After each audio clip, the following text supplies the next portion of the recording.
Dubai से आजा बोलम कहली उठा लाली कसम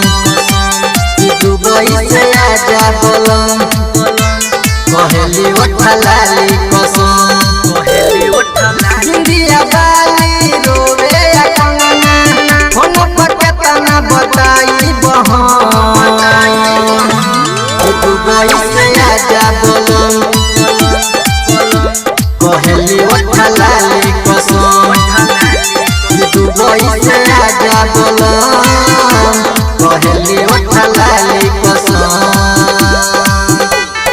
DJ Sumit Satish Range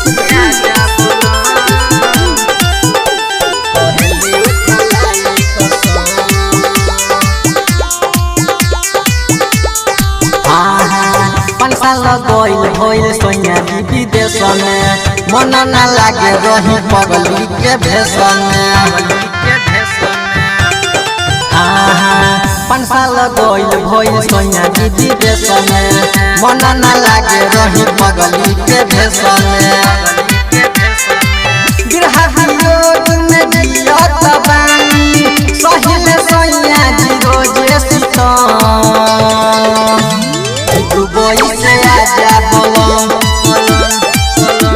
कहले उठा लाली कसम दुबई से आजा बोलम कहले उठा लाली कसम DJ Sumit Satish Range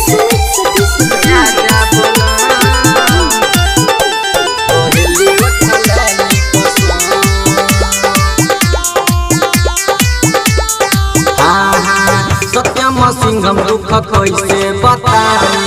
सच जवनिया मचौले बतबाही सत्यम सिंघम दुख कैसे बताई सच जवनिया मचौले बतबाही अमित उज्ज्वल राम उदगार नीतीश नवीन बोल कैसे कहम दुबई से आजा बोलम कहली उठा लाली कसम दुबई से आजा बोलम